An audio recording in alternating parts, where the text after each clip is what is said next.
There's something about the turning of a new year that makes us reflective. Not in the way the young celebrate with fireworks and resolutions to run marathons, but quietly in the early morning hours, sitting with tea as the world sleeps. You think about the year that just passed, what you carried through it, what weighed you down, and perhaps, if you're honest, you wonder, how much of this do I really need to bring into the new year? After 60, 70, 80 years of living, you've accumulated more than just possessions. You've collected burdens, some visible, most invisible, old wounds you've nursed, roles you've performed, worries that nest in your chest, resentments that sit like stones in your pockets. The Buddha understood something profound about time and release. He taught that clinging causes suffering, not the things themselves, but our grip on them. And a new year, in Buddhist understanding, is not just a calendar change. It's an invitation, a gentle question. What are you ready to set down? Today, we'll walk through 10 burdens that many carry year after year, decade after decade, without even realizing. Not with judgment, but with the compassionate recognition that you've earned the right, the privilege of putting them down. This is the Dharma of new beginnings. Not by adding more, but by releasing what no longer serves. Not by striving harder, but by walking lighter into whatever time remains. 1. The mask you wore to be loved. Think back to all the versions of yourself you've performed over the decades. The dutiful daughter who swallowed her own dreams to care for aging parents. The selfless mother who never admitted she was tired. The strong provider who couldn't show weakness. The one who smiled through gatherings, even when her heart was breaking. These weren't lies exactly, but they weren't fully you either. You learned early, didn't you? That love came with conditions. That approval required shaping yourself into what others needed.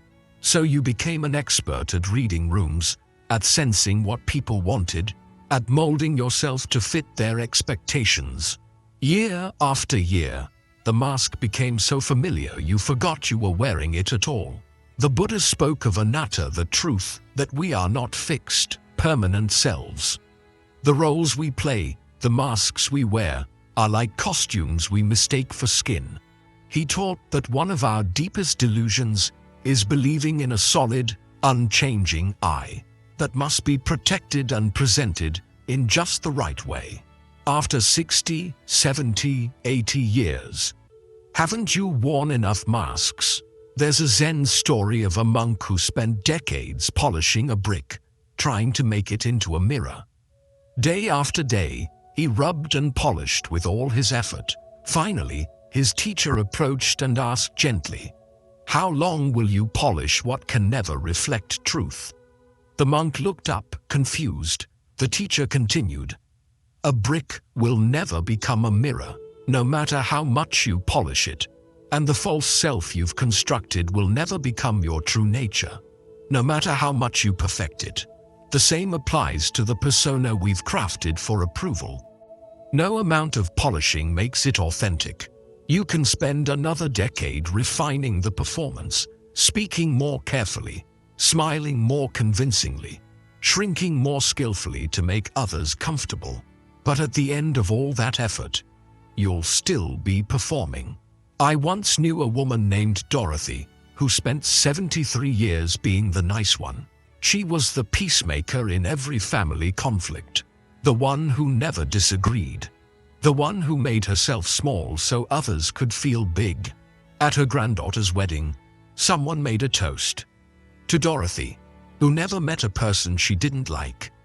Everyone laughed warmly. But later, alone in the bathroom, Dorothy looked at herself in the mirror and whispered, "They don't even know me." That moment broke something open, not with anger, but with exhaustion. She realized she'd spent 7 decades being likable and had somehow forgotten to be real. What if this season of life is your invitation to simply be not the person others needed you to be, but the one you actually are? The Buddha's path, begins with seeing clearly. And perhaps the clearest sight of all is recognizing which parts of you were never really yours to begin with. This doesn't mean becoming harsh or unkind. It means allowing your real voice to speak. It means saying no when your body tenses with yes. It means letting your face show what you feel. It means trusting that the people who love the real you are worth more than the crowds who love the performance. Next time you feel yourself performing, smiling when you're sad, agreeing when you don't, shrinking to make others comfortable, pause. Place your hand on your heart. Take one breath and whisper, even if only in your mind, "This is not mine to carry anymore." That simple acknowledgement is how freedom begins. 2. The tomorrow that never comes. How many years did you tell yourself, when the kids are grown, I'll finally take that trip. When I retire, I'll learn to paint. When I have more time, I'll reconnect with old friends. When things settle down, I'll start living. And now here you are. The kids are grown. You've retired. You have more time than you've had in decades. Yet somehow, the habit of postponing remains. The trip stays unbooked. The paints stay in their box. The phone call stays unmade. Someday has become your most used word, and someday never seems to arrive. The Buddha's teachings after enlightenment addressed this directly. He spoke of anicca, impermanence, not as abstract philosophy, but as urgent, immediate truth. Everything changes, everything passes. And the trouble, he said, is that we think we have time. Every morning you wake is not guaranteed. Every breath is borrowed from a future that may not come. This isn't meant to frighten you. It's meant to wake you up from the dream that tomorrow will somehow be easier, clearer, or more ready than today. I knew a woman named Margaret, a retired school teacher in Vermont. For 40 years, she kept her grandmother's oil paints in the back of her closet. Someday, she'd say, running her fingers over the dried-out tubes, "When I have time."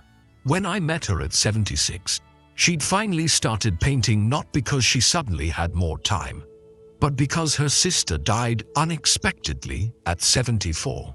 Margaret realized with stark clarity, she didn't have more time. She had less. And every day spent waiting was a day she'd never get back. Her paintings weren't masterpieces. Her hands shook slightly. The colors sometimes bled where she didn't intend. But you should have seen her face when she worked. Pure presence. Pure aliveness. She told me once, "I wasted 40 years being afraid I wasn't good enough. Now I paint because I'm still here." That's reason enough. What we call procrastination, the Dharma calls delusion. The belief that somehow tomorrow will be easier, clearer, more ready than today. But the only moment the Buddha ever spoke of was now. Not as a cliché, but as the only point where life actually happens. Think about what you've been postponing. Is it a conversation that needs to happen? Is it forgiveness you've been meaning to offer? Is it a dream that's been waiting in the wings of your heart? Is it simply allowing yourself to rest without guilt? Whatever it is, ask yourself honestly. What are you waiting for? What conditions need to be met before you allow yourself to begin? And are those conditions real? Or are they just another way of hiding from the vulnerability of actually living? The Dharma doesn't ask for perfection. It doesn't require that you know exactly how things will unfold. It asks only for presence, for beginning, for taking one step in the direction of what matters, even if your hands shake, even if you're not sure you're ready. What is the one thing you've been waiting to do, to say, to try, to become? Not someday, today. Even one small step. Make the phone call. Open the box, book the ticket, speak the truth. Because the new year is not a promise that you'll have more time. It's a reminder that the time you have is now. 3. The story you keep telling about your wounds. There's a story you've told so many times it feels like truth. Maybe it's the betrayal that shaped your 30s, the loss that defined your 40s, the mistake you made that you've never quite forgiven yourself for, the way your mother dismissed you, the way your marriage ended, the opportunity that slipped through your fingers. You've rehearsed it so often to friends, to therapists, to yourself in the quiet hours that you've forgotten it's a story at all. It's become your origin myth, the explanation for why you are the way you are, why you can't do certain things, why you've settled for less than you deserved. The Buddha taught about what's called the second arrow. When something painful happens, a loss, a betrayal, an injustice, that's the first arrow. It strikes and it hurts. But then we pick up the second arrow ourselves and shoot it again and again into the same wound. We replay the story, we rehearse the pain, we build our identity around what hurt us. The past already wounded you once. Why do you keep reopening it? There's a powerful story from Buddhist tradition about a man named Angulimala. He was a serial killer who murdered 999 people, wearing their fingers as a necklace around his neck. When he encountered the Buddha on a road, something shifted. The Buddha didn't say, "Your past doesn't matter." He didn't offer cheap forgiveness or pretend the harm hadn't happened. Instead, he said something more radical. "Your past doesn't define what you do now." Angulimala became a monk. He practiced with dedication, and though the families of his victims couldn't forgive him, though he carried the karma of his actions, he found peace, not by changing what he'd done, but by refusing to let it determine what he would become. You are not Angulimala. Your story is different, but the teaching remains.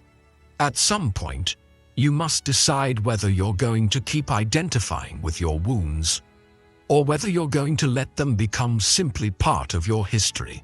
Something that happened, but not who you are. I think of a man named Robert I met at a meditation retreat.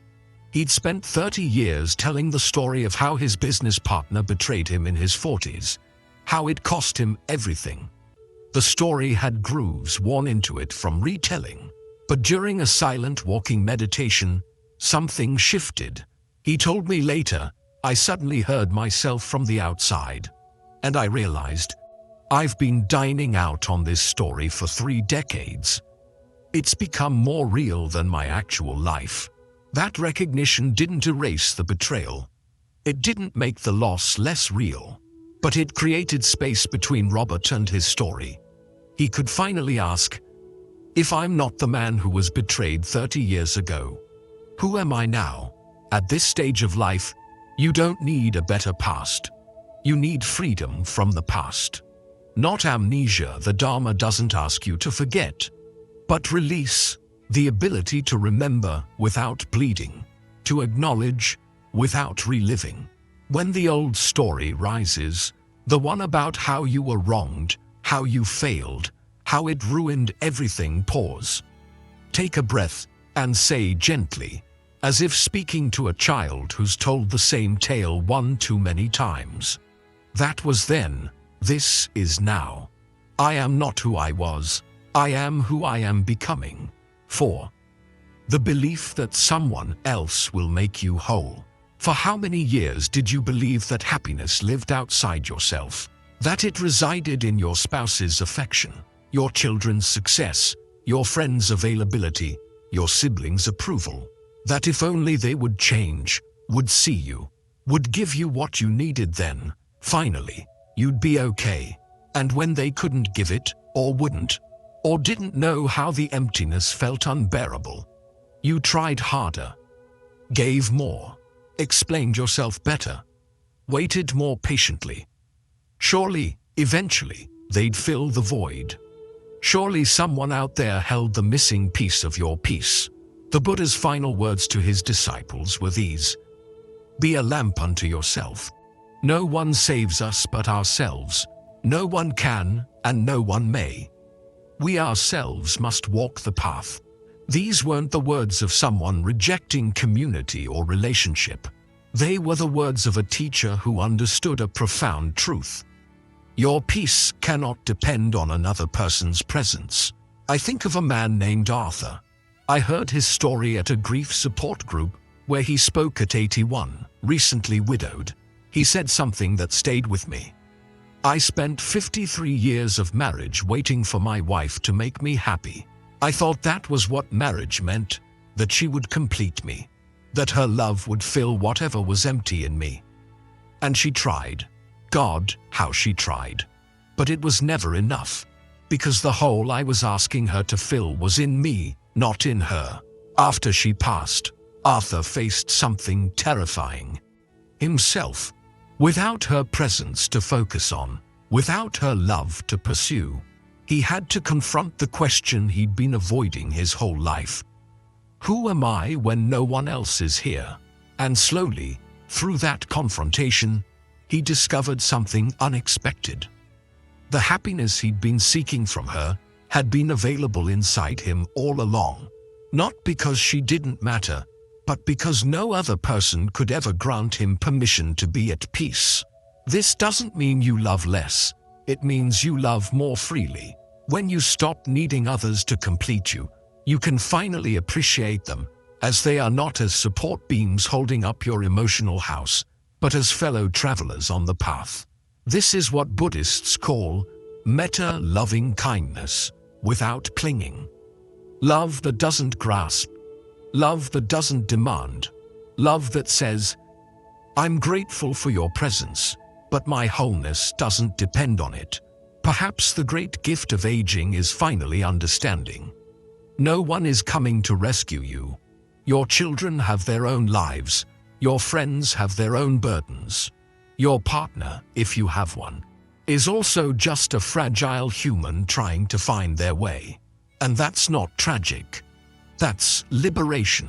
You have everything you need already, not because your life is perfect, but because peace was never something to be imported from outside. It was always an inside practice. Place both hands on your heart right now. Feel it beating. That rhythm has been with you since before you were born. It will be with you until the end. You've never been alone. You've had yourself all along. Breathe and say quietly, as many times as you need to hear it, may I be my own refuge. May I be my own source of peace. May I be my own lamp. This is not loneliness. This is freedom. 5. The worry about what hasn't happened. How much of your life has been spent rehearsing disasters that never came? The diagnosis you were certain was coming. The financial collapse you prepared for that never arrived. The rejection you braced yourself against that never happened. The abandonment you saw, lurking around every corner. Your mind, trying to protect you, runs endless simulations. What if your savings run out? What if your health fails? What if your children stop calling?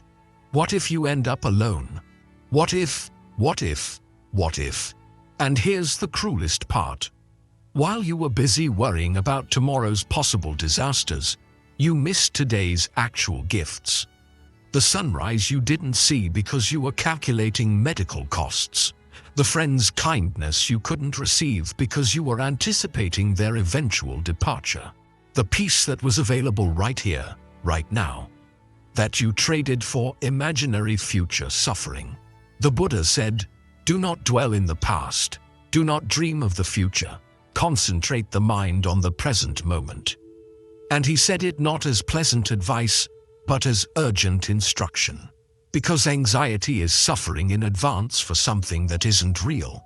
It's volunteering for pain before pain has even arrived.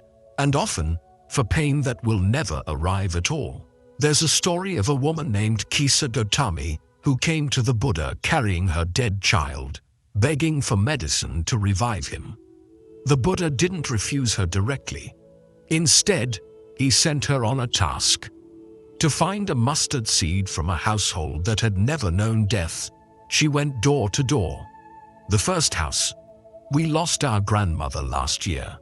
The second, our son died in childhood. The third, my husband passed just months ago. On and on, through the entire village. Every single household had experienced loss. When she returned to the Buddha, she understood. Suffering is universal. Loss is guaranteed. But what she'd been doing, imagining future suffering, rehearsing possible losses, that was optional. That was the second layer of pain she was adding to life's inevitable first layer. Your mind wants to protect you by preparing for every possibility. It thinks that if you worry enough, you can prevent disaster. But the Dharma says, the only battle is today. The only breath is this one. Everything else is imagination. Yes, decline may come. Loss may arrive. Your health may change. Your circumstances may shift. The people you love may leave or die. These are the truths the Buddha never denied. But you are not living those moments now. You are only imagining them. And imagination steals the peace of the present. I knew a woman named Patricia who spent her 70s consumed with worry about developing dementia. Her mother had it, her aunt had it, and Patricia was convinced it was waiting for her too. Every forgotten name became evidence. Every misplaced key became a symptom. She spent years in advance, grief for a mind she hadn't yet lost. At 79, she told me, I just realized I've wasted 5 years being terrified of losing my memory. And my memory is still here. But those 5 years, those I actually lost to worry. When the worried thoughts come about health, money, being alone, what the new year might bring, pause. Ask yourself gently, is this happening right now? If the answer is no, return to what is actually here.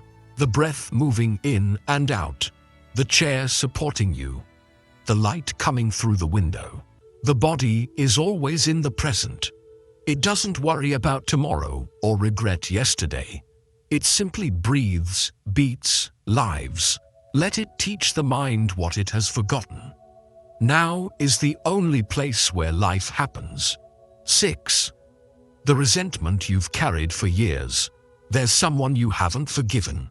Maybe it's your father who was never there, your sibling who got the inheritance you deserved, your friend who abandoned you when you needed them most, your ex-spouse who chose someone else. Maybe it's yourself for choices you can't undo. They might not even know you're still angry. They might not remember what happened, or they might remember it differently. They might not care anymore. But you've carried this stone in your chest for years, decades even. And it's made you heavy. Every time their name comes up, you feel it, that familiar tightening, that old fire. You've rehearsed what you'd say if you ever got the chance. You've imagined them finally understanding, finally apologizing, finally suffering the way you suffered. But they haven't. And the only person being burned by your anger is you. The Buddha said, holding on to anger is like grasping a hot coal with the intent of throwing it at someone else. You are the one who gets burned, not them. You. I think of Roy, a man I met at a Buddhist community center. He was 83 and hadn't spoken to his brother in 30 years. The fight started over something trivial, a disagreement at their mother's funeral about how to divide her belongings. Both men dug in. Both waited for the other to apologize. 30 years passed.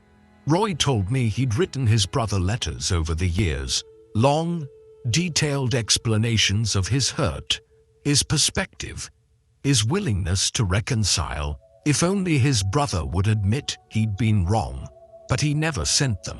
He kept them in a drawer, reading them sometimes, revising them, adding new grievances as they occurred to him.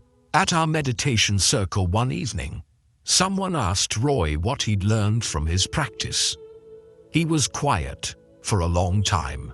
Then he said, I've learned that I've been writing letters to my brother for 30 years, but really, I've been writing them to myself. And the person who needed to receive them was me. That recognition didn't immediately heal the rift, but it shifted something. Roy realized he'd been waiting for his brother to release him from his anger. But his brother couldn't do that. Only Roy could. Forgiveness, in Buddhist understanding, is not about the other person at all. It's not saying what they did was acceptable. It's not inviting them back into your life if they're harmful. It's not pretending the hurt didn't happen. Forgiveness is simply this: deciding you're no longer willing to suffer for what they did. It's releasing the hot coal.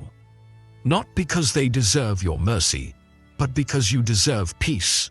How much time remains? A year? 5? 10? Do you really want to spend it carrying resentment? Do you want to cross into another new year with this weight still on your back? This is your season to put it down. Not for them, for the peace you've earned, for the lightness that's possible when you finally stop clutching the coal. Sit quietly.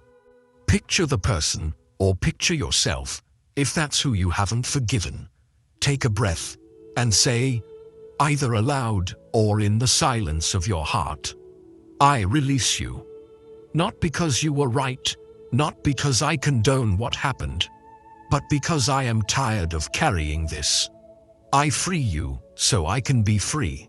You might need to say it 100 times before you feel it. That's okay. The Dharma is patient. Say it until the words become true. 7. The search for happiness out there. You've been told your whole life that happiness is a destination. Get the education, then you'll be happy. Get the career, then you'll be happy. Get married, have children, buy the house, reach retirement, then, finally, you'll be happy. But here you are. You've achieved many of those things, or at least survived the journey toward them. And somehow, happiness keeps moving. It's always just beyond the next milestone, the next achievement, the next change in circumstances. When you were young, you thought happiness would come with freedom from your parents, then with finding the right partner, then with financial security, then with the children growing up, then with retirement. And now maybe you think it will come when your health improves, when you move somewhere quieter, when you finally figure out what you're supposed to do with this stage of life. The Buddha taught something radical. Peace isn't found by arriving somewhere. It's found by being somewhere. Right here, right now, with exactly what is. There's an old story of a gardener who tended a small temple garden in the mountains. Every day, whether visitors came or not, he watered the flowers, pulled the weeds, swept the paths. One day, a traveler asked him, "Why do you work so hard when so few people come to see your garden?" The gardener looked at him with gentle surprise. "I don't water it because someone is watching. I water it because it needs care." Joy is the same. It doesn't come from being seen or appreciated. It comes from doing what's true. That's the teaching. Happiness is not a reward for achieving the right conditions. It's a practice of meeting these conditions, whatever they are, with acceptance, with presence, with integrity. You spent your younger years chasing, running toward something you thought would complete you. What if this season is for resting? Not in boredom or resignation, but in presence. What if happiness has been available all along, hidden in the ordinary moments you rushed past while searching for something extraordinary? The warmth of morning sun through your window, the taste of tea, the sound of birds, the feeling of your own breath, the simple fact that you're still here, still alive, still capable of noticing the world around you. The Dharma says that virtue itself is happiness. Living with integrity is the destination. Not someday when everything aligns, but right now, in how you meet this moment. I think of a woman named Helen. who spent her retirement traveling the world, convinced that the next destination would finally bring lasting contentment. Paris, Bali, New Zealand, Peru. Each place was beautiful. Each gave her moments of joy. But as soon as she returned home, the restlessness returned. The feeling that true happiness was still elsewhere, still waiting to be found. At 77, recovering from hip surgery that made travel difficult, she found herself confined to her small apartment. And something unexpected happened. She began to notice things. The way afternoon light moved across her kitchen wall, the pattern of leaves outside her window changing with the seasons, the quiet satisfaction of making soup, of reading slowly, of simply being still. She told me, "I thought happiness was out there, somewhere I hadn't been yet. Turns out it was right here, in moments I'd been too busy seeking to notice." Each morning, before the day's demands begin, before you start planning or worrying or remembering, sit for just 1 minute. Feel yourself breathing. Notice that you're alive, and say, quietly, as a gift to yourself, "This moment is enough. This breath is enough. I am enough." Not because your life is perfect, but because the search for perfect is what's been stealing your peace all along. 8. The need to explain yourself. How many times have you justified your choices to people who didn't ask? Defended your feelings to those who wouldn't understand anyway? Explained why you said no, why you're tired, why you need space, why you've made the decisions you've made, as if your life required permission from others to be lived. You've spent decades in an invisible courtroom, making your case, presenting your evidence, trying to convince a jury that your choices are valid, your feelings are reasonable, your boundaries are justified. And the exhausting truth? Most of them weren't even listening. They'd already made up their minds. Your explanations changed nothing, except how depleted you felt. The Buddha taught right speech as part of the Eightfold Path. We often think of right speech as speaking truthfully and kindly. But he also taught something equally important: knowing when not to speak. Not every thought needs voicing. Not every action needs justifying. Not every criticism needs a response. There's a Zen story of a student who asked his master, "Why do you never defend yourself when people criticize your teaching?" The master was watering a small tree. He paused, looked at the student, and said simply, "The tree doesn't explain why it grows toward the sun. It simply grows." The student pressed, "But don't you want them to understand?" The master smiled. "Understanding comes from their own observation, not from my explanation. My task is to grow toward the light. Their task is their own. Your life is not a courtroom. You are not on trial. The Dharma asks only that you live with integrity, not that you convince others of it." I think of a woman named Sarah who spent her entire life explaining herself, why she divorced her husband, why she chose to work instead of staying home, why she didn't have more children, why she made the choices she made. Every decision came with a lengthy justification, a preemptive defense against judgment she imagined was coming. At 72, she had a revelation during a family dinner. Her daughter made a comment about Sarah's decision to sell the family home. And for the first time, instead of launching into explanation, Sarah simply said, "Yes, I did." Her daughter waited for more. Sarah offered nothing, just peace, just silence. Later, Sarah told me, "I realized I'd spent 50 years trying to make everyone understand my life. And I suddenly thought, why? What am I defending? I made the best choices I could with what I knew at the time. That's enough. Anyone who loves me will trust that. Anyone who doesn't, well, my explanations won't change their minds anyway."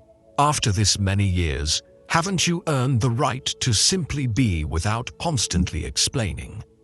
Your actions will speak. your life will teach. Those who love you will see. Those who don't will find fault regardless of how eloquently you defend yourself. Let your presence be your answer. Next time you feel the urge to justify, defend, or explain, pause. Breathe. Ask yourself gently, does this person truly need to understand? Or do I need their approval? And if it's the latter, if you're seeking permission to exist as you are, then choose silence. Not cold silence, not angry silence, but the powerful silence of someone who knows their own worth and doesn't require external validation to confirm it. 9. The habits that harm your body and mind. There are habits you know aren't serving you. The glass of wine that's become 2, then 3. The hours scrolling through news and social media, numbing yourself with other people's drama. The sugar that dulls emotional pain but clouds your mind and weakens your body. The staying up too late even though you're exhausted. The saying yes when your whole being screams no. You're not broken, you're not weak, you're just tired. And these habits, they're not character flaws, they're coping mechanisms that once helped you survive. But what served you then may be harming you now. The Buddha taught that the body is the first foundation of mindfulness. He called it Payanupassana, awareness of the body. Not because the body is all we are, but because it's the vessel carrying us through this life. To care for it is not vanity, it's respect. It's basic kindness toward the only home you'll ever truly inhabit. I think of Grace, a woman who came to a meditation retreat at 74. Still recovering from hip surgery. For most of her life, she'd been fiercely independent, hiking, dancing, even teaching yoga. But after surgery, she felt betrayed by her own body. I pushed it so hard for so many years, she told me. Ignored pain, overrode exhaustion, treated it like a machine that should just keep performing. During walking meditation one morning, moving slowly with her cane, Grace had a realization. She'd spent decades treating her body as something to control, to push, to override. But her body had never been her enemy. It had been trying to speak to her all along, and she just refused to listen. She said something I'll never forget. I thought I needed to get strong again, but maybe what I really needed was to get kind. That shift from performance to compassion is at the heart of Buddhist practice. What we call self-discipline. The Dharma calls metta towards self, treating your body not as a machine to punish, but as a temple to tend. Your body has carried you for 70, 80 years. It's weathered stress, born children, or cared for others, healed from illness and injury, adapted to countless changes. It's never given up on you. Even now, even with its limitations, it wakes up each day and continues. It deserves your tenderness now, not your neglect. This doesn't mean you need to suddenly become someone else. You don't need to run marathons or become a health fanatic. The Buddha taught the middle way, not extreme asceticism, but wise balance. Choose one small habit to shift. Not with judgment, not with shame, but with love. Replace the third glass of wine with a cup of tea. Replace an hour of scrolling with a short walk outside. Replace harsh self-criticism with gentle acknowledgement. I'm doing the best I can. The Buddha didn't demand perfection.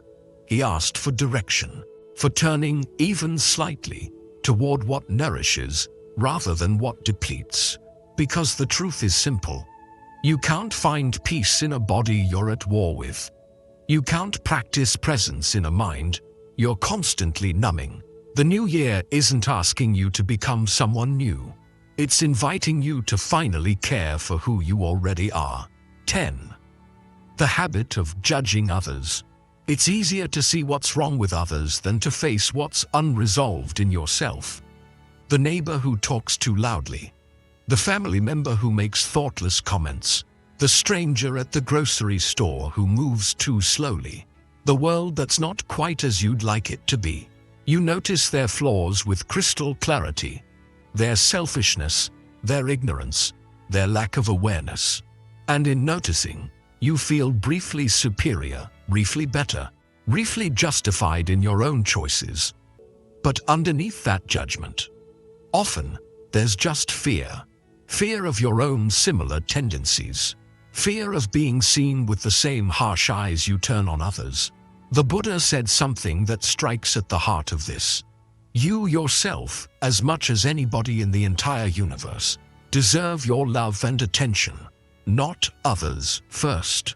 Not fixing them, judging them, correcting them, yourself, because only a heart at peace with itself can offer genuine peace to others.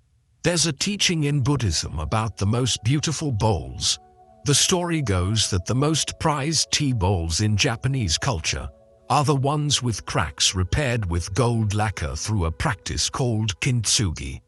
The cracks don't diminish the bowl's beauty. They enhance it. They let the light through. They tell the story of what the bowl has survived. When you judge others for their cracks, their flaws, their mistakes, their rough edges, you're forgetting something essential. You're forgetting your own cracks, the places where you've broken, the ways you've failed, the times you've been thoughtless, selfish, blind to your impact on others. I remember a man named Thomas at a meditation group who was constantly critical of others. During sharing time, he'd comment on how distracted someone seemed, how another person's breathing was too loud, how the teacher's instructions were unclear.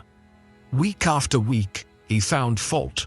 One evening, the teacher gently asked him, "Thomas, what do you notice when you look inward with that same attention?" He was quiet for a long time. Then, quietly, "I notice I'm afraid. Afraid that if I stop judging them, I'll have to look at myself. And I'm not sure I want to see what's there." That honesty opened something. Because the truth is, criticism of others is often projection of what we haven't healed in ourselves. The things that trigger you most in others, those are usually the shadows you're carrying inside. The parts of yourself you haven't yet made peace with. The Dharma invites something different. Observe yourself with the same scrutiny you give others. Turn the mirror inward. When you notice yourself criticizing someone silently or aloud, pause. Don't judge the judgment. Just notice it. And then ask, what in me does this trigger? What wound of mine is this touching? What am I afraid of seeing in myself? You've lived long enough to know something true. Everyone is struggling with something you can't see. The person who seems to have it all together, they're carrying something heavy. The one who acts superior, they're probably terrified of being found inadequate. The one who hurt you, they're hurting too. Compassion doesn't mean approving of harmful behavior. It means recognizing the shared human condition, that we're all stumbling through this life, trying to find our way, making mistakes, carrying wounds we don't always understand. When judgment arises toward others, try this practice. Pause. Breathe. Say quietly, "Just like me, this person wants to be happy. Just like me, this person wants to avoid suffering. Just like me, this person is doing the best they can with what they know." It won't always feel true, but say it anyway. Because compassion is a practice, not a feeling. And compassion, the Buddha taught, begins when judgment ends. We've walked together through 10 burdens, the masks we wore to be loved, the tomorrow that never comes, the stories about our wounds, the belief that someone else will make us whole, the worry about what hasn't happened, the resentment we've carried for years, the search for happiness out there, the need to explain ourselves, the habits that harm our body and mind, and the habit of judging others. Not one of these makes you weak. Each one simply reveals that you're human, that you've carried what you thought you had to carry, that you've survived by clinging when you didn't yet know how to let go. There's no shame in that. Only recognition. Only the gentle acknowledgement that you've done your best with what you knew. But the Buddha's final teaching was this: be a lamp unto yourself, not a torch that burns out trying to light the way for everyone else. Not a fire that consumes everything in reach, but a steady, quiet lamp that illuminates just enough for your own next step. Remember that image from the opening, sitting at the kitchen table in the early morning, feeling the weight of all those years. What if that weight could be set down? Not all at once, because transformation is rarely sudden, but burden by burden, breath by breath, choice by choice. Letting go is not loss. It is liberation. It is choosing to walk lighter into whatever time remains. And in that lightness, you won't find emptiness, you'll find spaciousness. Room for peace, room for presence, room for the quiet joy of simply being alive, without all the weight you thought you had to carry. The new year is not a promise of more time. None of us knows how much time we have, but it is an invitation to begin again, to choose differently, to release what no longer serves. The Dharma doesn't ask you to be perfect. It asks you to be present, to be honest, to be kind, especially to yourself. So I ask you gently, which burden will you set down first? Not tomorrow, not when conditions are perfect. Today, right now, even just one. Pick it up in your awareness, feel its weight, and then, with intention, place it at your feet. Step away from it. And notice, really notice how much easier it becomes to breathe. If this spoke to something in you, if you felt even one moment of recognition, I invite you to share in the comments. Which of these 10 resonated most? Which burden are you ready to leave behind as we step into this new year? Let's walk this path together, not in perfection, but in presence. Not alone, but as fellow travelers learning to carry less and live more. Because the Dharma makes a simple promise. You don't need to carry everything forever. You only need to carry what serves your peace right now. And everything else, all those weights you've dragged across decades, you can let them go. You can set them down. You can walk into the new year lighter than you've been in years. The path of liberation isn't somewhere far away. It's right here, in this choice, in this moment, in this single breath, and it's waiting for you. Patient and kind, ready whenever you are. Let it go.